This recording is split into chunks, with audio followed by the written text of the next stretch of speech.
ভারত পাকিস্তান সংঘাত বিশ্বজুড়ে উদ্বেগ ও উত্তেজনা। ভারত পাকিস্তান সংঘাতে এশিয়ার এয়ারলাইন্সের রুট পরিবর্তন। বন্ধ হলো হার্ভার্ড বিশ্ববিদ্যালয়ের সব সরকারি তহবিল। ঈদে টানা 10 দিন ছুটির প্রজ্ঞাপন জারি, বেসরকারি অফিসও বন্ধ। নিবন্ধন ফিরে পেতে জামায়াতের আপিলের শুনানি 13ই মে। শিক্ষকরা অনড়, 4 দিনেও ক্লাস হয়নি কুয়েটে। সারা দেশে দিনের তাপমাত্রা বাড়তে পারে 3 ডিগ্রি। পলাতক, পদত্যাগ, বরখাস্ত ও অনুপস্থিত শিক্ষকদের তথ্য তলব।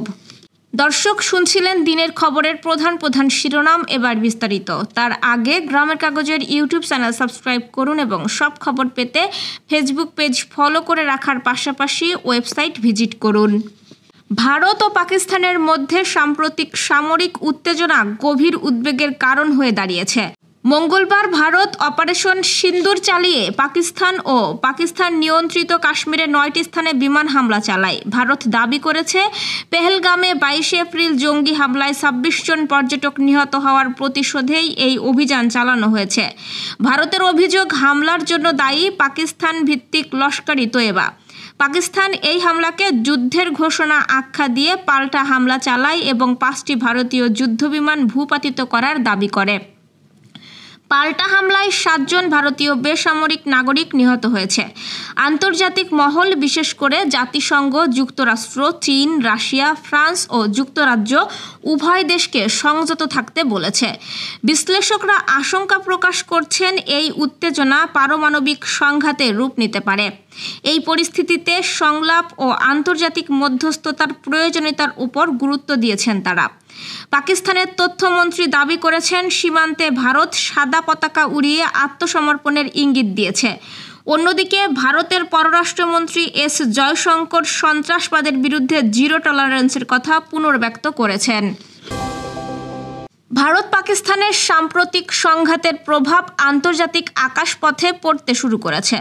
বিবিসি জানিয়েছে, নিরাপত্তাজনিত কারণে এশিয়ার একাধিক এয়ারলাইন্স ইউরোপগামী ফ্লাইটের রুট পরিবর্তন বা বাতিল করেছে। বুধবার ভোর থেকে বিভিন্ন এয়ারলাইন্স নতুন রুটে উড়োজাহাজ পরিচালনা করছে। ভারতের ক্ষেপণাস্ত্র হামলার জবাবে পাকিস্তান 5টি ভারতীয় যুদ্ধবিমান ভূপাতিত করার দাবি করার পর এই পদক্ষেপ নেওয়া হয়। তাইওয়ানের ইভা এয়ার জানায়, ইউরোপমুখী ফ্লাইটগুলোর রুট পুনর্নির্ধারণ করা হচ্ছে। ভিয়েনা থেকে ছেড়ে যাওয়া একটি ফ্লাইট ফিরিয়ে আনা হয়েছে, আর তাইপে থেকে মিলানগামী ফ্লাইটটি ভিয়েনায় যাত্রাবিরতি করে গন্তব্যে যাবে। কোরিয়ান এয়ার জানিয়েছে, সিওল দুবাই রুটে পাকিস্তানের আকাশ এড়িয়ে মিয়ানমার, বাংলাদেশ ও ভারতের ওপর দিয়ে ফ্লাইট চালানো হচ্ছে। থাই এয়ারওয়েজ ইউরোপ ও দক্ষিণ এশিয়াগামী ফ্লাইটের নতুন রুট চালু করেছে, যা কিছুটা বিলম্বের কারণ হতে পারে। ভিয়েতনাম এয়ারলাইন্স জানায়, ফ্লাইট পরিকল্পনা ব্যাহত হয়েছে এবং রিরাউটিং সম্পর্কিত সময়সূচি পরে জানানো হবে।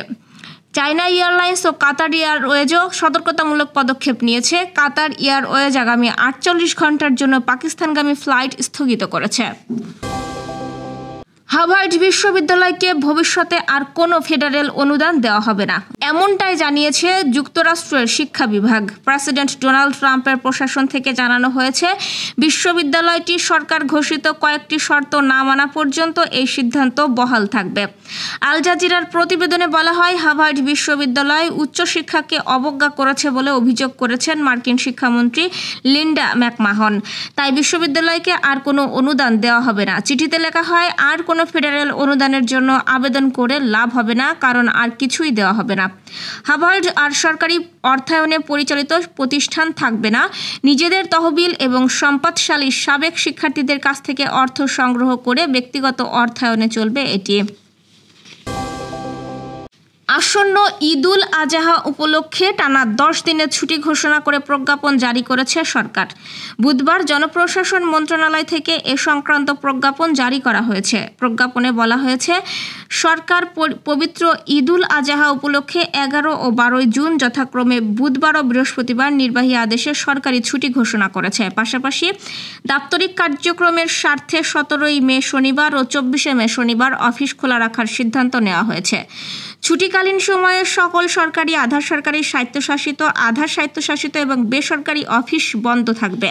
তবে উল্লেখিত 2 দিন 17 ও 24 মে সব অফিস খোলা থাকবে। প্রজ্ঞাপনে আরও বলা হয়েছে, জরুরি পরিষেবা যেমন বিদ্যুৎ, পানি, গ্যাস ও অন্যান্য জ্বালানি, ফায়ার সার্ভিস, বন্দরের কার্যক্রম, পরিচ্ছন্নতা কার্যক্রম, টেলিফোন ও ইন্টারনেট, ডাক সেবা এবং এসব সেবার সঙ্গে সংশ্লিষ্ট যানবাহন ও কর্মীরা এই ছুটির আওতাভুক্ত হবেন না। হাসপাতাল ও জরুরি সেবা এবং এসব সেবার সঙ্গে সংশ্লিষ্ট কর্মীরাও এই ছুটির বাইরে থাকবেন। চিকিৎসা সেবায় নিয়োজিত চিকিৎসক ও কর্মী এবং ঔষধ ও চিকিৎসা সরঞ্জাম বহনকারী যানবাহনও ছুটির আওতার বাইরে থাকবে। জরুরি দায়িত্বে নিয়োজিত অফিসও এই ছুটির আওতাভুক্ত হবে না। ব্যাংকিং কার্যক্রম চালু রাখার বিষয়ে বাংলাদেশ ব্যাংক প্রয়োজনীয় নির্দেশনা দেবে। রাজনৈতিক দল হিসেবে জামায়াতে ইসলামীর বাতিল হওয়া নিবন্ধন ফিরে পেতে করা আপিলের শুনানির জন্য আগামী মঙ্গলবার 13 মে দিন ধার্য করেছেন আপিল বিভাগ। বুধবার প্রধান বিচারপতি ডক্টর সৈয়দ রেফাত আহমেদের নেতৃত্বাধীন আপিল বিভাগ এই দিন ধার্য করেন। এদিন আদালতে জামায়াতের নিবন্ধন মামলা দ্রুত শুনানির জন্য আবেদন জানান আইনজীবী মোহাম্মদ শিশির মনির। খুলনা প্রকৌশল ও প্রযুক্তি বিশ্ববিদ্যালয়ের সমস্যার সমাধান যেন শেষ হয়েও হচ্ছে না, যার ফলে ভেঙে পড়েছে শিক্ষা ব্যবস্থা। কিছুদিন আগে আন্দোলন করেছিলেন শিক্ষার্থীরা, আর এবার আন্দোলনে নেমেছেন শিক্ষকরা। বুধবার 4র্থ দিনেও ক্লাস শুরু হয়নি। এই অবস্থায় 7,565 জন শিক্ষার্থী দীর্ঘ সেশন জটের আশঙ্কা করছেন। একাডেমিক কার্যক্রম বন্ধ থাকায় শিক্ষার্থীরা যেমন উদ্বিগ্ন, তেমনি উদ্বিগ্ন তাদের অভিভাবকরাও। সারা দেশে দিনের তাপমাত্রা প্রায় 3 ডিগ্রি পর্যন্ত বাড়তে পারে বলে জানিয়েছে বাংলাদেশ আবহাওয়া অধিদপ্তর। সেই সঙ্গে রাতের তাপমাত্রাও সামান্য বাড়তে পারে বলে জানিয়েছে সংস্থাটি। বুধবার বাংলাদেশ আবহাওয়া অধিদপ্তরের আবহাওয়াবিদ AKM নাজমুল হকের দেওয়া পূর্বাভাসে এ তথ্য জানানো হয়। আবহাওয়া অফিস জানায়, আগামী 24 ঘন্টায় ময়মনসিংহ ও সিলেট বিভাগের 2-1 জায়গায় অস্থায়ীভাবে দমকা হাওয়া সহ বিদ্যুৎ চমকানো, বৃষ্টি, বজ্রসহ বৃষ্টি হতে পারে। দেশের অন্যত্র অস্থায়ীভাবে আংশিক মেঘলা আকাশ সহ আবহাওয়া প্রধানত শুষ্ক থাকতে পারে। সেই সঙ্গে সারা দেশে দিনের তাপমাত্রা 1 থেকে 3 ডিগ্রি সেলসিয়াস বৃদ্ধি পেতে পারে এবং রাতের তাপমাত্রা সামান্য বৃদ্ধি পেতে পারে। এছাড়া সারা দেশের কোথাও কোথাও তাপপ্রবাহ বিস্তার লাভ করতে পারে। এছাড়া আগামী 5 দিনের মধ্যে বৃষ্টি অথবা বজ্রসহ বৃষ্টির প্রবণতা বৃদ্ধি পেতে পারে এবং তাপমাত্রা হ্রাস পেতে পারে বলে জানিয়েছে সংস্থাটি। গত বছরের 5 আগস্টের পর দেশের বিভিন্ন এমপিওভুক্ত বেসরকারি কলেজ, স্কুল ও স্কুল অ্যান্ড কলেজগুলোতে কর্মরত অধ্যক্ষ, প্রধান শিক্ষক সহ অন্য শিক্ষকদের পদত্যাগ, বরখাস্ত, বহিষ্কার বা অনুপস্থিত থাকার তথ্য চেয়েছে মাধ্যমিক ও উচ্চশিক্ষা অধিদপ্তর। অধিদপ্তরটি বিভিন্ন আঞ্চলিক কার্যালয় থেকে এ তথ্য তলব করা হয়েছে। প্রতিষ্ঠানগুলোকে আগামী 13 মের মধ্যে নির্ধারিত ছকে এইসব তথ্য জমা দিতে বলা হয়েছে। সম্প্রতি মাউশির আঞ্চলিক কার্যালয়গুলোতে এই বিষয়ে একটি বিজ্ঞপ্তি জারি করেছে। বিজ্ঞপ্তিতে বলা হয়, গত বছরের 5 আগস্টের পর বিভিন্ন অঞ্চলের বেসরকারি কলেজ, স্কুল ও স্কুল অ্যান্ড কলেজ পর্যায়ের এমপিওভুক্ত যেসব শিক্ষক জোরপূর্বক পদত্যাগ করেছেন, বরখাস্ত বা বহিষ্কৃত হয়েছেন, কর্মস্থলে পলাতক বা অনুপস্থিত রয়েছেন অথবা স্বেচ্ছায় পদত্যাগ করেছেন, তাদের বিস্তারিত তথ্য জমা দিতে হবে। মাউশির বিজ্ঞপ্তিতে স্পষ্টভাবে উল্লেখ করা হয়েছে, কোনো শিক্ষা প্রতিষ্ঠান যদি এই তথ্য গোপন করে অথবা নির্ধারিত সময়ের মধ্যে তথ্য জমা দিতে ব্যর্থ হয়, তবে তাদের বিরুদ্ধে বিধি অনুযায়ী প্রয়োজনীয় ব্যবস্থা নেওয়া হবে। এই তথ্য তলবের কারণ সম্পর্কে মাউশির পক্ষ থেকে বিস্তারিত কিছু জানানো হয়নি। তবে ধারণা করা হচ্ছে, শিক্ষক অনুপস্থিতি বা পদত্যাগের কারণে খতিয়ে দেখা এবং শিক্ষা প্রতিষ্ঠানের শৃঙ্খলা বজায় রাখার উদ্দেশ্যে এই পদক্ষেপ নেওয়া হয়েছে। দর্শক, এই ছিল দুপুরের আয়োজন। রাতের খবর দেখার আমন্ত্রণ রইল। সেই সঙ্গে এতক্ষণ সাথে থাকার জন্য ধন্যবাদ।